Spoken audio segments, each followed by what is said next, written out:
Hola, ¿qué tal? Muy buenas tardes y bienvenidos sean todos ustedes. Gracias por honrarnos con su presencia. Bueno, la publicación de territorios ha tomado una fuerza y un giro cada vez más fuerte, porque el hecho de estar realizando este proyecto desde Chicago y la promoción que estamos llevando a cabo se está convirtiendo en un primer esfuerzo para articular un proyecto de cooperación interbarrial a fin de consolidar una diplomacia cultural entre mexicanos de ambos lados de la frontera, pues hacerlo de abajo para arriba. Estamos muy agradecidos con el senador Emilio Álvarez y Casa Longoria, quien amablemente abrió las puertas de esta sede, y también me es indispensable reconocer la contribución que tienen dos personas que el día de hoy no se encuentran aquí por diferentes razones. Uno de ellos es evidentemente nuestro querido primo Mendoza Hernández. Pero también quisiera reconocer la gran contribución que hace la directora ejecutiva del Baseman, Frankie Piña, para que esto sea posible, porque ella es una de las pioneras en dar o generar este espacio de apreciación del arte para la cultura que viene de los migrantes que están en Estados Unidos trabajando desde las fábricas, desde los campos agrícolas, y que también son portadores de muchas cosas de arte, de cultura, y que tienen un espacio gracias a ella. A pesar de que no están el día de hoy con nosotros, está aquí personas entrañables, está la familia Mendoza Román. Muchísimas gracias por su apoyo, por su confianza. También tenemos aquí a la familia Piña Reséndiz, a la madre de Frankie, a sus hermanas y a su padre. Muchas gracias por estar aquí. Asimismo, estaré siempre en deuda con la delegación Chicago por creer en este proyecto y por el respaldo que me han brindado, haciendo de este nuestro proyecto, ahora es nuestro, un proyecto que hace unos años simplemente era un sueño con el que dejé este país y me fui a los Estados Unidos. Porque ese sueño es la publicación de territorios, que creo constituye una de las grandes contribuciones a la literatura del siglo XX y XXI. Quiero presentarme, soy Eduardo Vázquez, Eduardo Mazuribe, ciudadano del mundo y territorio. Quiero recordar un fragmento de una canción de Alberto Cortés que dice: cuando un amigo se va, queda un espacio vacío que no lo puede llenar la llegada de otro. Fue un gran ser humano. Su intensidad me agradó mucho. Voy a tratar de hacer toda una pequeña apreciación de la obra, no toda la obra de Primo, porque es demasiado amplia en complejidad. No tiene como muchos escritores grandes volúmenes, pero son tan extensos cada uno de ellos que uno se puede detener por horas pensando en el léxico, en la broma, en la broma sarcástica, ese humorismo, que le deja a uno no una risa, ni una sonrisa, sino una mueca. Es algo realmente extraordinario. Y yo pienso que nuestro barrio Tepito, donde nos conocimos y convivimos por muchos años, es el interior. Ahí coincido con el compañero y siempre he visto a la ciudad como el exterior. Esto va a crear mundos diferentes, con valores diferentes. Uno, desde la década de los años 60 del siglo pasado, en los barrios pobres de la Ciudad de México se ha tomado por asalto la palabra escrita. Los motivos y circunstancias no serán abordados en este pequeño texto, sino que me centraré principalmente en la literatura, la cual toma como eje central el entorno inmediato, es decir, recordando a Albert Camus, el entorno donde se trabaja, se ama y se muere. Ahora bien, en la actualidad el barrio expresa el estigma y la marginación de un grupo humano en la ciudad. Esto producirá un exterior, la ciudad, y un interior, el barrio, donde se desarrollarán dos mundos diferentes que difícilmente pueden conciliarse.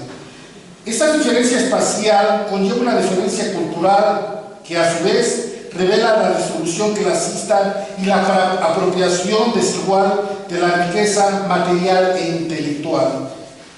Este deslinde entre exterior ciudad e interior barrio nos permitirá comprender mejor a este último en la situación material, los valores o antivalores y el vértigo de los personajes que se desarrollan en los textos de Barriaga, es decir, en los textos de Primo Mendoza y de otros escritores peluterios y nezahualcóyotlenses necios, y que compartimos muchas características. En eso también coincido, cómo los barrios, aún alejados en tiempo y espacio, coinciden.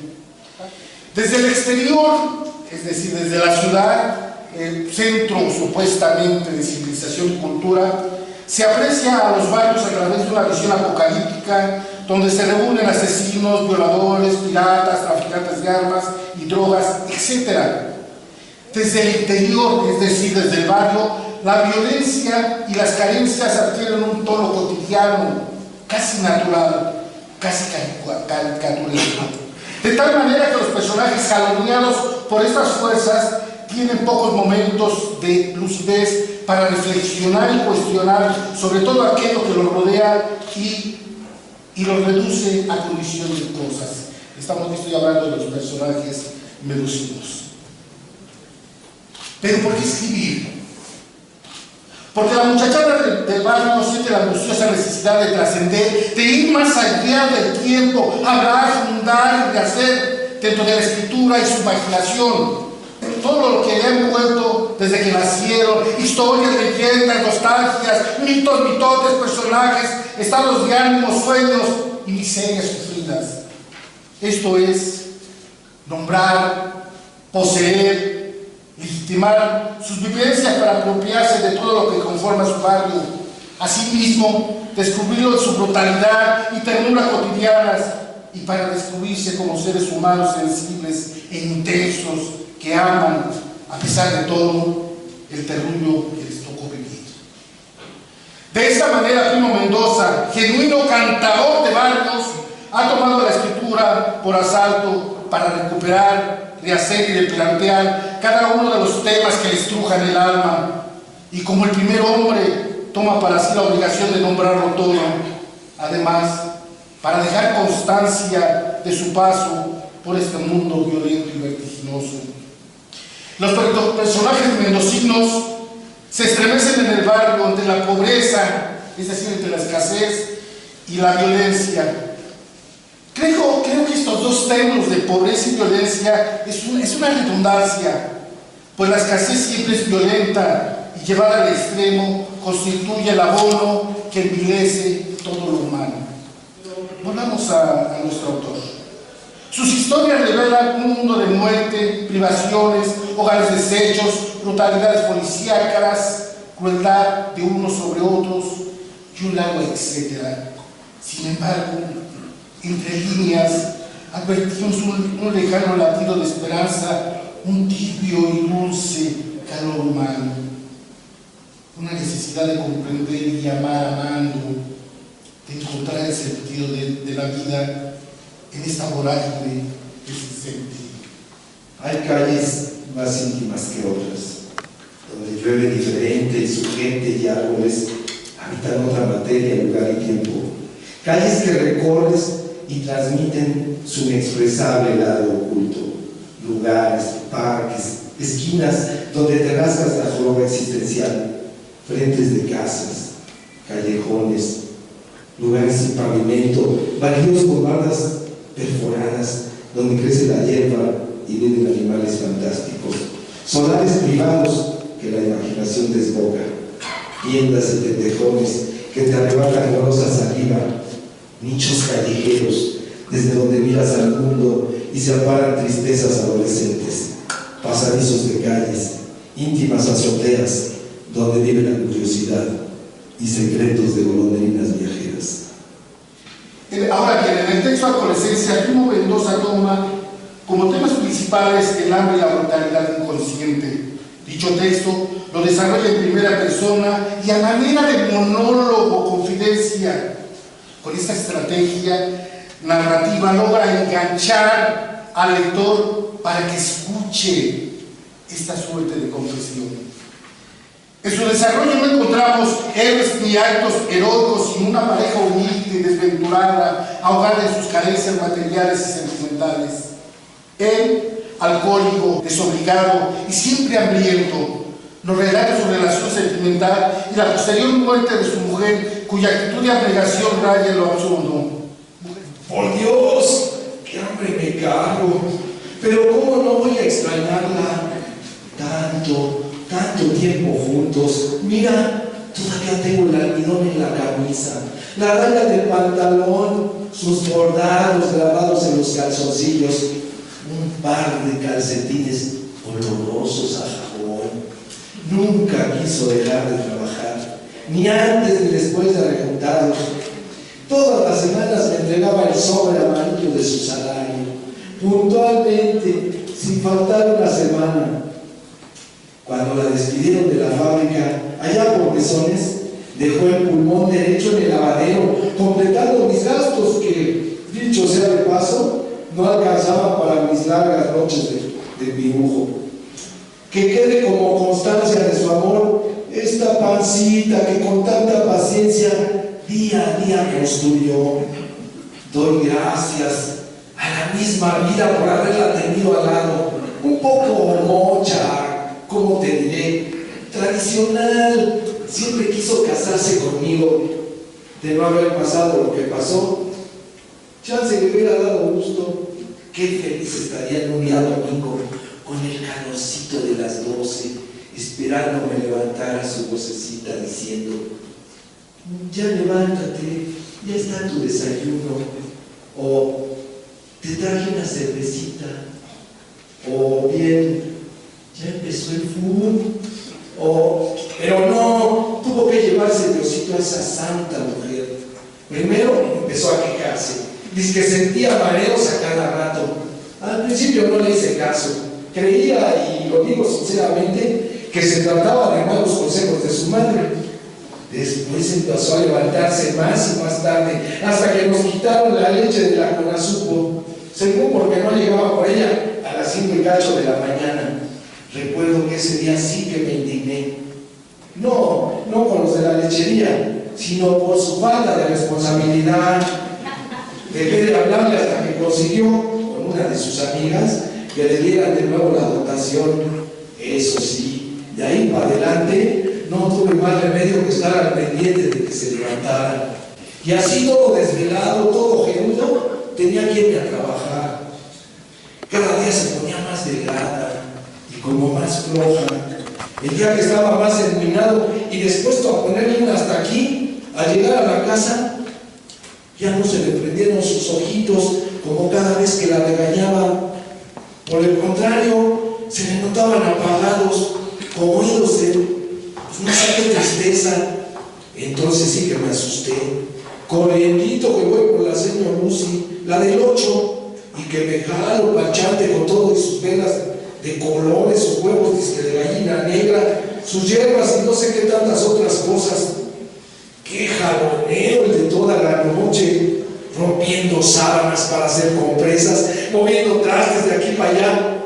Palabra que no me dejaban dormir. No sé si por el trajín que traían o por un cierto temor que me empezaban a hacer. Yo digo que esa noche, y con todo, fue providencial, porque al día siguiente no fui a trabajar. Aunque doña Lucy trató de despertarme, ya estaba de Dios. Lo siento, como aquel día, que tenía un hambre de los demonios. Eso de pasar más de 12 horas sin comer, pues mata a cualquiera.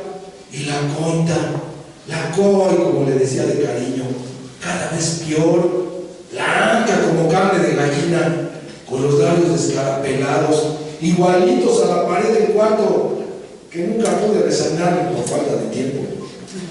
En esos momentos, sí de veras me espanté. Acercándome a ella le dije: ¿qué te pasa, chinita? Coy, ¿qué tienes? Es que no vas a pararte a darme de desayunar. Como que entreabrió sus ojitos, recuerdo muy bien, y apenas oyéndola me dijo: espérate un ratito, Lorenzo, mi favor. Pasaron las horas y nada que se paraba. Entonces me descuelgo para acá de la señora Lucy, con la finta de preguntarle por la coita, a ver si se discutía con un taco, pero no estaba, y ya mi estómago padecía el rigor. Digo, tanto tiempo sin charona, pues mata a cualquiera, ¿no? Más tarde llegó Panchita, la del 3, con un disquete para la chaparra. Y como no se lo quería tomar ni sosteniéndole la cabeza, pues tuve que tomarlo yo. Eso sí, de carrerita, ni sabor le agarré, porque duro y duro con que fuera por un doctor. Ya en la calle no podía quitarme de encima la cara de la coita, toda blanca como papel, y empecé, no sé ni cómo, a llorar, sí, y a ponerme como loco. Fue entonces que me encontré a Chucho, que me dijo: ¿qué le pasa, mi carnal? ¿Otra vez se le hizo tarde para la chamba? Como si fuera mi padre. Entre moco y moco le conté lo de la COI. Nunca lo olvidaré. Me abrazó como queriendo darme fuerzas, y que mi pena fuera su pena y mi desesperación fuera suya. Estábamos cerquita, a un paso de la pulquería.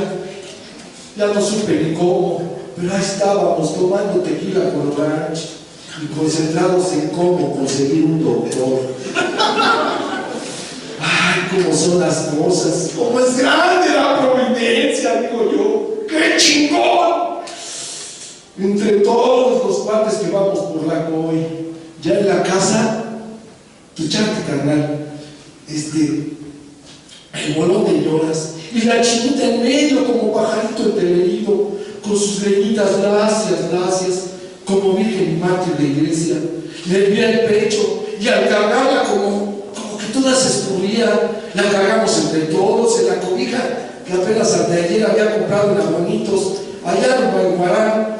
Ya casi en la esquina nos alcanzó el taxista del 5 y sin más, va para arriba mi chinita, más blanca que la tole, con su pescuecito de lado y la barbita escurriéndole. ¡Qué largo el camino! Ya hasta el hambre casi se me había quitado.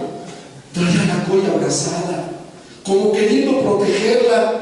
Ahí sí que lloré, como lloran los hombres, los borbotones de lágrima que se me salieron, como nunca, como trompa, como chaparrón.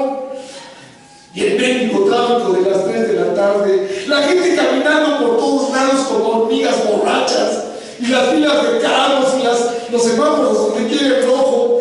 ¡Qué desesperación, carnal! ¡Qué desesperación! A vuelta de rueda llegamos al hospital y preguntas, que si tenía carnet, que qué es lo que tiene, que si traía calentura y cómo, si estaba más fría que el pan de ayer. Esa noche la pasé junto a ella, y cómo no iba a estar, si era sin saberlo, la última oportunidad de estar con ella, el último sacrificio al que tenía derecho, que de mangueras confundiéndose con sus flacos brazos, mangueras por todos lados, hasta en su nariz, que de por sí grande, ahí parecía de refugiada centroamericana. Yo por mi parte no podía dormir, vuelta y vuelta como león hambriento. ¿Cómo se le llega a la mujer? ¿Cómo se le clava a uno sin saber dónde ni por qué? Aquí dentro. Lo supe cuando se la llevaron a operar. Lo último que vi de ella fueron sus patitas que salían de la sábana. Todavía tenía las ampollas de los últimos zapatos que le compré en el tianguis. Así es. Se fue. ¡Salud, carnal! ¡Carnal! ¡Salud! Por Dios, que hambre me cargo.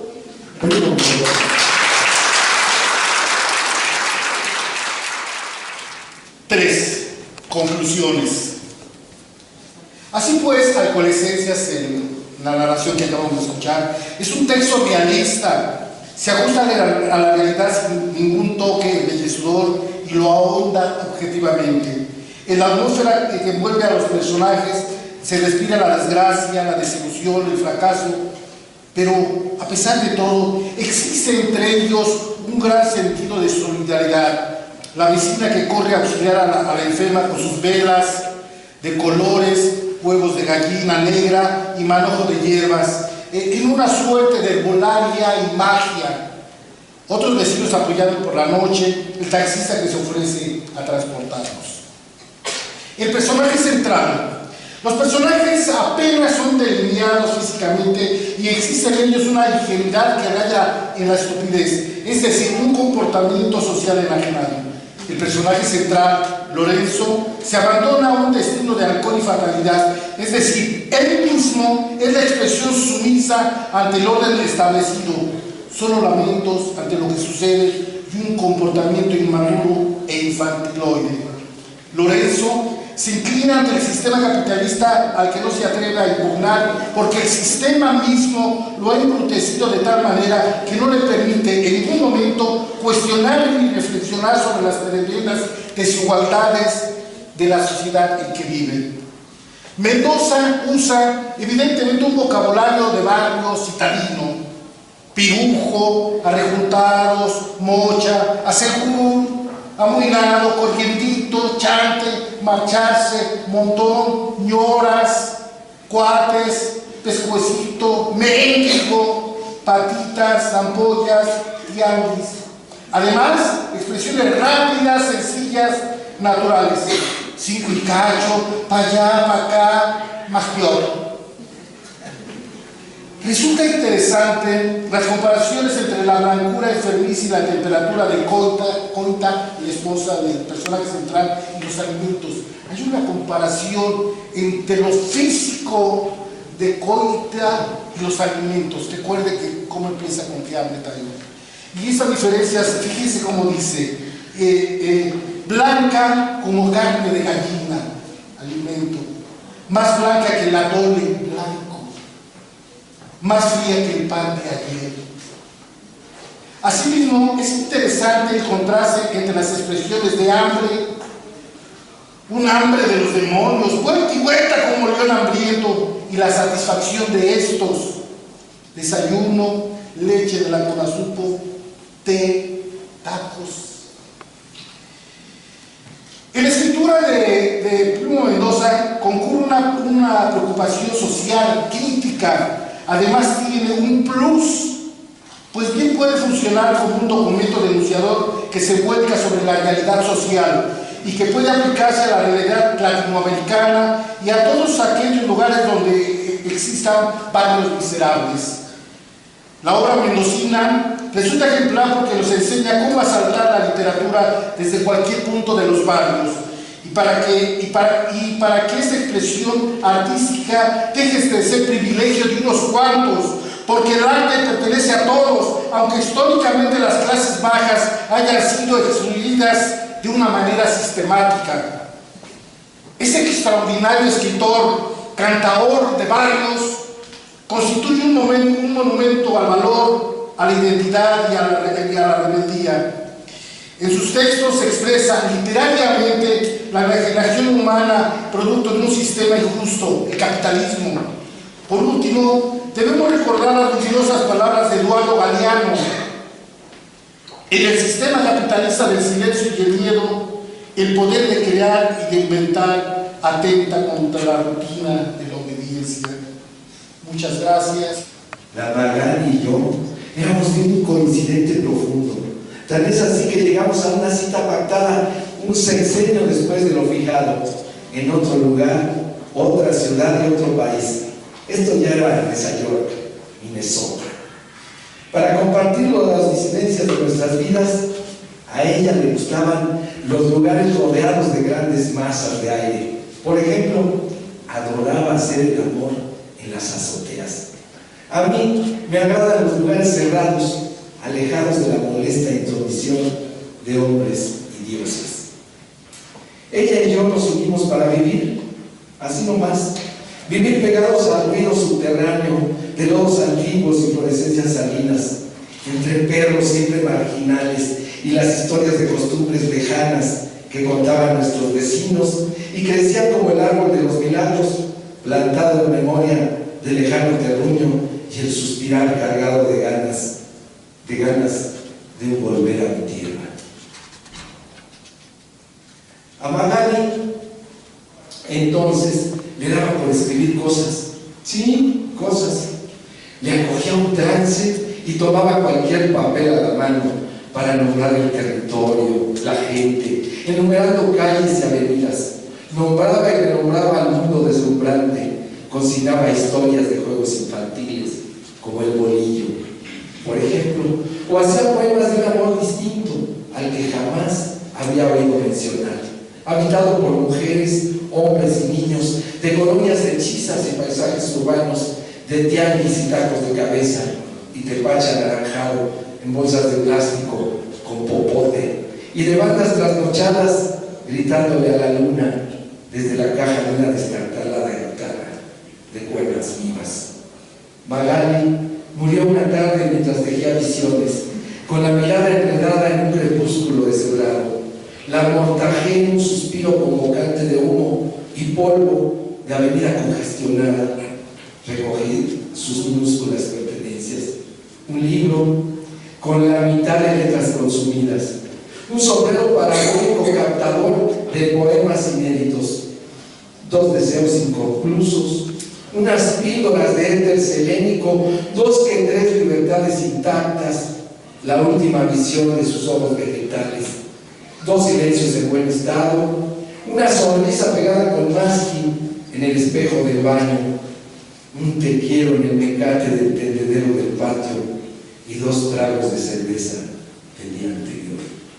A Magali la recuerdo como solecito mañanero, leve y sabroso, que entra en el cuerpo en un día de frágil invierno, cuando se va por la leche entre el barullo de los vendedores que en triciclo sobre el piso venden tamales, calcetines, pan, flores, bisutería y otras cosas.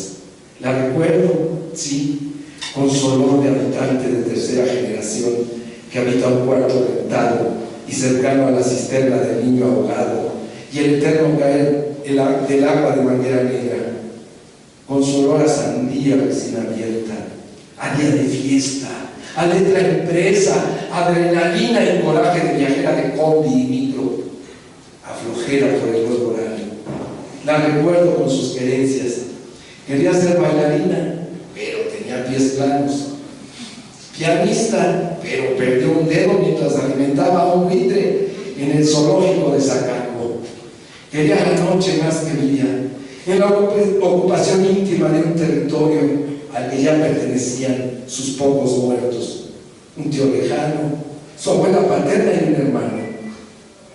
Magali y yo dependíamos de la noche donde, reiteradas nuestras palabras en la música, hablábamos de nosotros, de ti, de ellos. Había en esas noches el espacio indeterminado del realismo que se sabe azar cotidiano, que lucha sin luchar y trasciende sin andar. Era esa nuestra forma particular, nada espectacular de ser junto a nuestros lúcidos miedos y declarados deseos. ¿Será porque entre nosotros no existían archivos repletos de preguntas, por lo que no nos dedicábamos a fabricar respuestas desmedidas para el mundo, las cosas y la vida? ¿Será por eso y otras cosas que ella se llevó por lo que hoy te cuento todo esto? Primo mundo.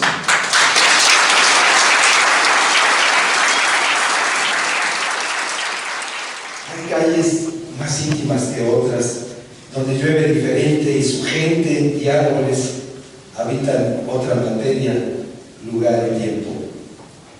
Calles que recorres y transmiten su inexpresable lado oculto. Lugares, parques, esquinas donde te rascas la joroba existencial, frentes de casas, callejones, lugares sin pavimento, baldíos con bardas perforadas donde crece la hierba y viven animales fantásticos.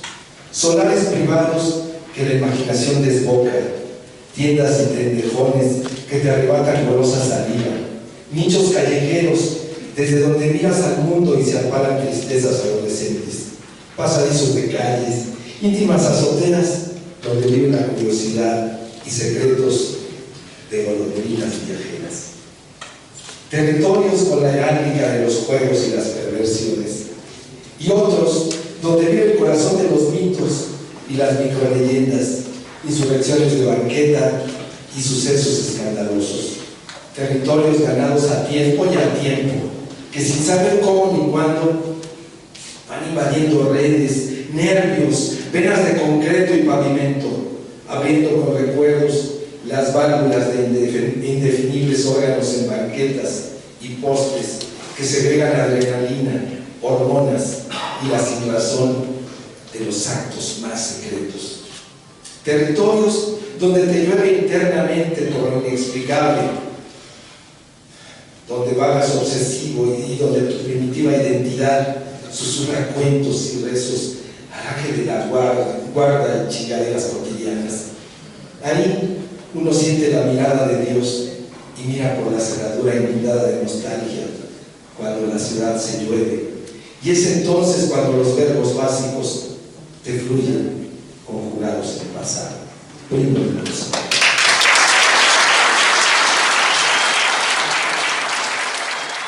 Para mí es un gran honor estar en este homenaje a la vida y obra de nuestro gran amigo Primo Mendoza. Primo comentó cómo nació su libro Territorios. Entre comillas, para mí Territorios es una tesis. Uno cree merecer el título de escritor y ahora, con no tanta preocupación, puedo decir, soy un escritor avalado por la gente con la cual presenté esta tesis. Su tesis fue el resultado de casi 30 años de producción literaria. Primo Mendoza es muy humilde. Hay diferentes tipos de tesis, excelentes, buenas, aceptables y malas. La tesis de Primo Mendoza es una obra maestra, o como se dice en inglés, un masterpiece. Primo publicó Territorios en el año 2009 a ganar el premio Sor Juana Inés de la Cruz y se agotó. Nos llegó a Chicago a través de la compañía Lidia, que nos recomendó leer el libro y nos llegó en forma de PDF. Territorios encontró su segunda vida este año en Chicago a través del Basement Press, una editorial basada en el barrio de Pilsen, el barrio más simbólico mexicano en Chicago. Para nosotros fue un gran honor publicar Territorios. Para nosotros en Chicago, Territorios es una obra maestra que nos dice mucho, que nos habla a nosotros y de seguro a muchos lectores en muchos territorios, en México, en Estados Unidos y otras partes del mundo. En los últimos años se han publicado muchos libros en diferentes idiomas que llevan el título de Territorio. En ellos, el libro de Primo Mendoza. La gran mayoría de estos libros se enfocan en los impactos económicos, políticos y sociales que la globalización ha tenido en los territorios, desde el Estado-Nación a las ciudades globales. El libro de Mendoza es parte de esta corriente, con la diferencia que sus crónicas, cuentos y viñetas se concentran en el impacto de la globalización en los territorios de los grupos urbanos más marginados.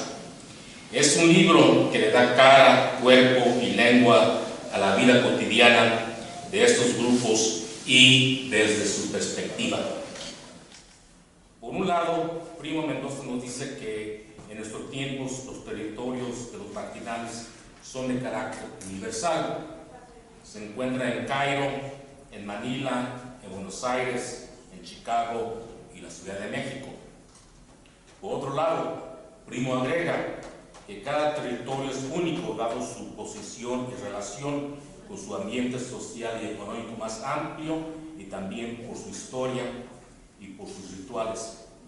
En Estados Unidos, cada urbe grande tiene su territorio latino o varios territorios latinos, algo parecido a lo que representa Tepito para la Ciudad de México, el East LA en Los Ángeles, la Misión en San Pancho, San Francisco, el West Side de San Antonio, el segundo barrio del Pachuco, El Paso. En Chicagotitlán son los barrios de Pilsen y La Villita, también conocida como la calle 18 y la 26.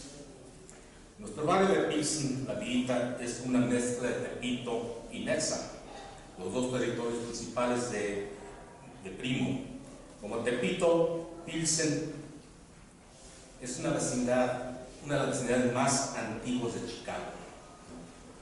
Un slum con mucha historia. Como Nerza, la mexicanización de Pilsen, la villita, es el resultado de las mismas fuerzas que crearon a Nerza, la migración masiva a las grandes urbes. Hoy en día hay 2 millones de latinos y mexicanos en Chicago y un buen número de ellos pasaron por Pilsen y la villita, por la 18 y la 26, los dos barrios más simbólicos de los mexicanos en el medio oeste estadounidense.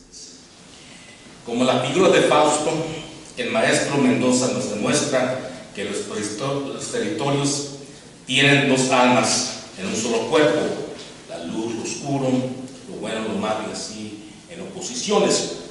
Esto se aplica en nuestros barrios de Chicago. De hecho, la gran literatura de Chicago se destacó de esta dualidad faustiana. Por ejemplo, la literatura proletaria de Upton Sinclair, La Jungla, de Stas Terkel, de Nelson Algren, de James Barrow, la literatura de barrios como la de Richard Wright, Sandra Cisneros. Este tipo de literatura, ¿no?, de los de abajo, la proletaria de los vecindarios, se apagó hace 4 décadas por 2 razones. La ciudad cambió. Quedan pocos del proletariado tradicional y al mismo tiempo quedan pocos barrios proletarios. Con esto en mente, el maestro Mendoza nos da una cátedra de que este tipo de literatura sigue vigente para nosotros en Chicago, porque por lo general la comunidad mexicana y latina sigue viviendo en sus barrios, en sus territorios, y sigue siendo de la clase trabajadora. Estos barrios también necesitan su literatura, como lo ha hecho el compañero Primo. El maestro Mendoza nos ofrece una cátedra sobre el oficio del escritor marginal que nos da en varias maneras.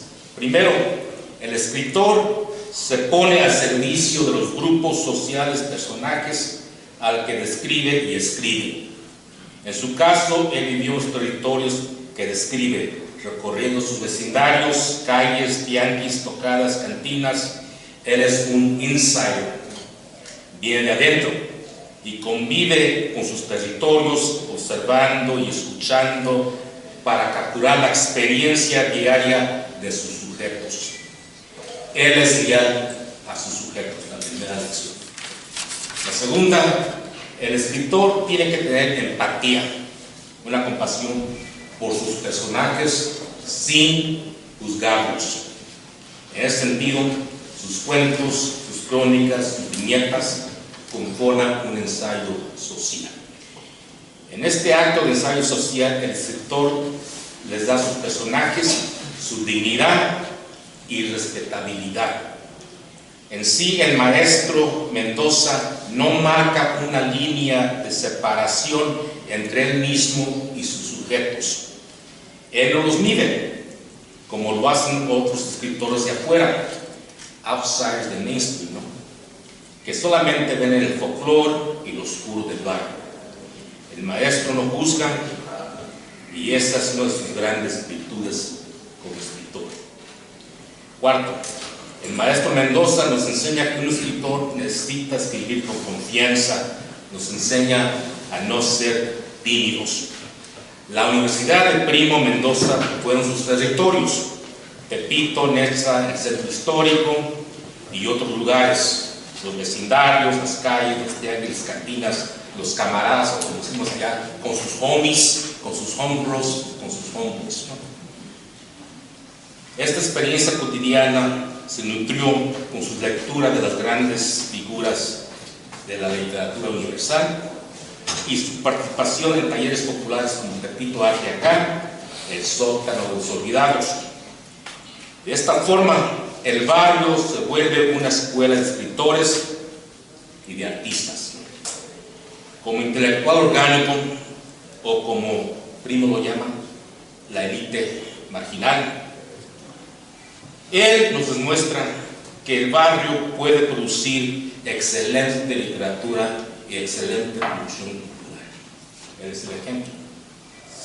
Esta es una enseñanza para nosotros en Chicago, porque vivimos en una época donde el mainstream, los que dominan, nos dicen que para ser escritor hay que ir a la escuela y recibir un MFA, o lo que se llama una maestría en Bellas Artes, y escribir para el mercado mainstream, ¿no? Sin crear provocaciones. Finalmente, como marginados, hay que publicar nuestras obras con nuestros propios recursos. Tanto en México como en Estados Unidos hay gatekeepers, ¿no? Porteros culturales, que deciden qué es la cultura y quién no merece ser reconocido como figura cultural. Primo, como un outsider del mainstream, no fue considerado por estos porteros como figura cultural. Él decidió publicar sus obras con sus propios recursos.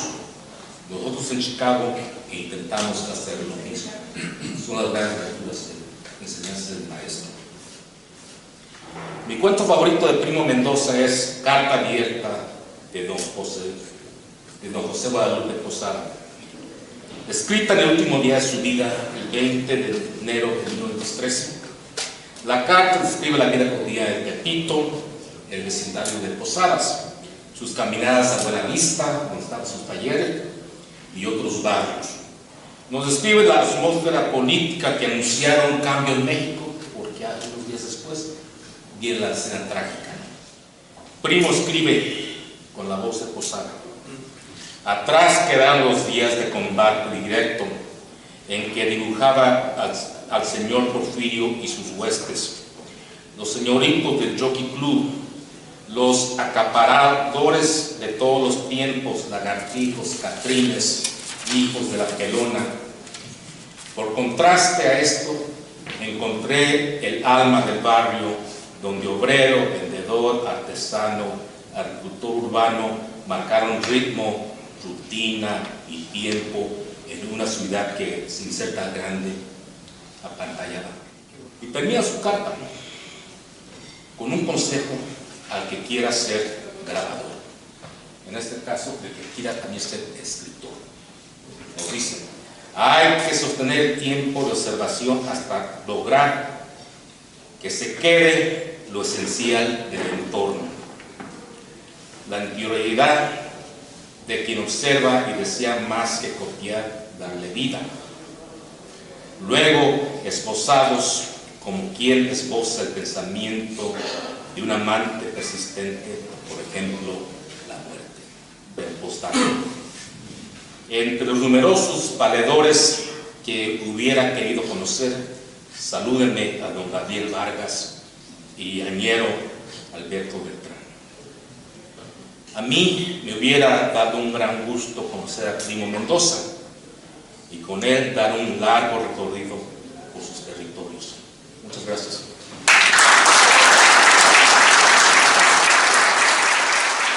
Espero, como se espera, un lingote de amistad al final del arco iris. Me escribiste el día que te mandé la fotografía de territorios recién salido de la imprenta y mi viaje a México se aproximaba. Al fondo, un rayo de sol cortaba con su luz el bosque y la portada que elegiste. Verlo te recordaba esa línea anaranjada que dibuja el cielo de Nezahualcóyotl al amanecer, dando esperanza a sus moradores cuando la contemplan. En tu cumpleaños volviste a nacer, esta vez a la energía de la que todo viene. Ya eres uno con el universo. En esta dimensión sembraste mucho amor entre quienes tuvimos el placer de conocerte. Primo el amigo, el sindicalista, el padre, el hijo, el compa certero de 1001 hazañas culturales. Primo el guerrero jaguar que, en medio de una batalla contra el cáncer, mantuvo su sentido del humor y su calidez intactas. Viviste para revisar y aprobar cada línea de la edición de esos 25 años de acariciar con todo tu ser la piel de la calle. Sus texturas transformadas en pequeños prodigios, monumentos a los milagros cotidianos. Recuerdo el día que te anuncié que ya teníamos fecha de presentación, la tenue emoción que tu condición de salud te permitía expresar atravesaba la bocina del celular. ver tu obra brillando como un lingote de oro al final del arco iris. Ahí nos vemos, manito, te dije antes de despedirnos. Muchas gracias, maestro, te digo hoy, porque sé que a través de tu obra estás presente, porque tu poesía es el perfume que seguirá despidiendo su embriagante aroma por siempre. Este libro que acabamos de publicar, que se presentó en Brasil, habla sobre ese movimiento en Brasil, y hay un capítulo sobre los olvidados y sobre el trabajo de Primo y otros escritores. Y es un movimiento que a mí me parece global, no lo sé, pero desde luego que se presenta en la mayoría de los países, por lo menos de Latinoamérica, y es un movimiento sumamente importante. En Brasil esto realmente adquiere la connotación de un movimiento literario que tiene repercusiones en los medios, en la academia, en las grandes editoriales y sobre todo en los barrios, con un efecto político muy grande. En México, desgraciadamente, no sucede eso, pero México tiene una historia. De hecho, Brasil es un fenómeno que surge hace unos 20 años, en México tiene unos 50, ¿no? Y de ese movimiento, el Primo y otros escritores que están aquí presentes fueron fundamentales en impulsar ese movimiento aquí en México.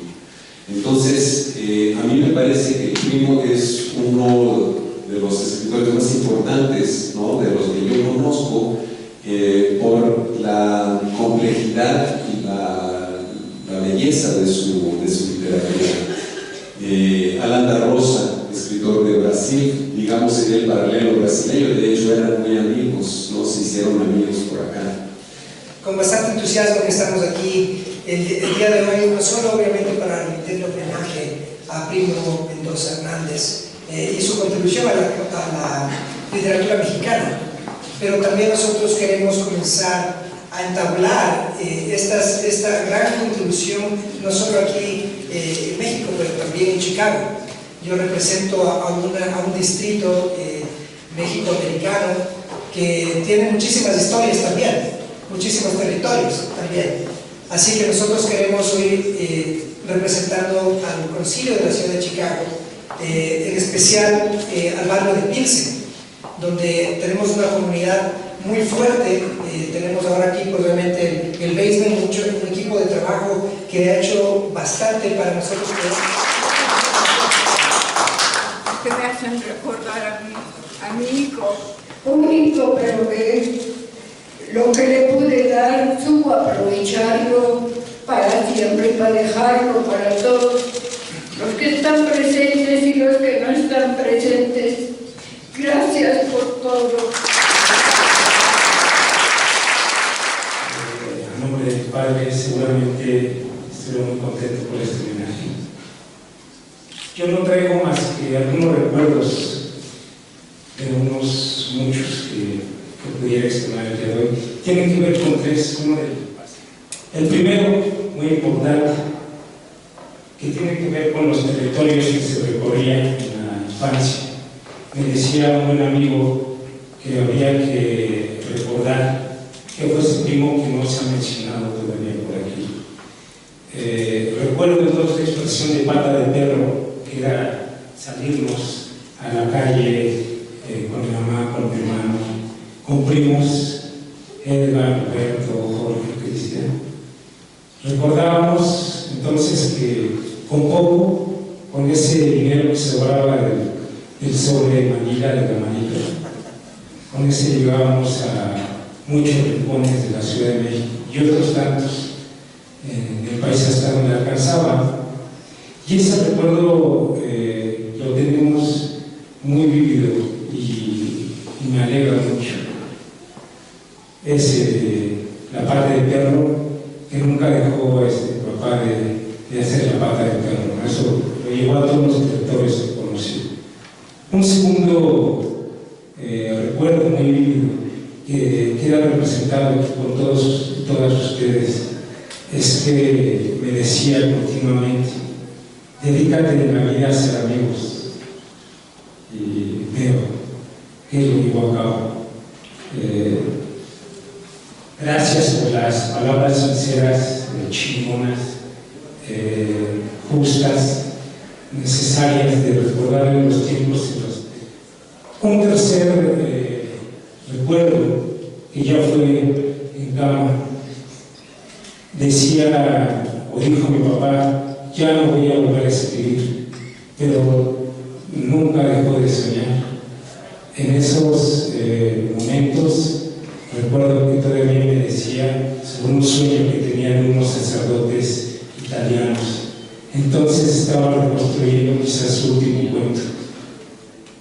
Nunca dejó de hacerlo, de crear, hasta cuando decía su boca que no, pero su espíritu jamás dejó de crear cuentos.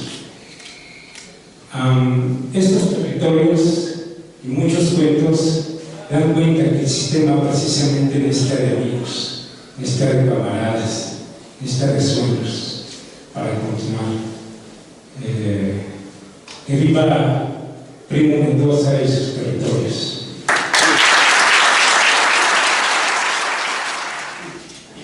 Yo soy de la generación de sociólogos chilenos y creció escuchando el Pepito Apiaca, de esa generación de la sociología urbana que se repensó y se repensó, de esa escuela que trabajaba en el territorio y que a partir de eso fue resignificando lo que somos, y a partir de eso fue encontrando otra forma de vernos, de valorarnos y de resignificar no solo el espacio, sino las culturas urbanas. Yo no conocí en vida a Primo y me da cierta pena conocerlo en tu obra hasta ahora, ¿no?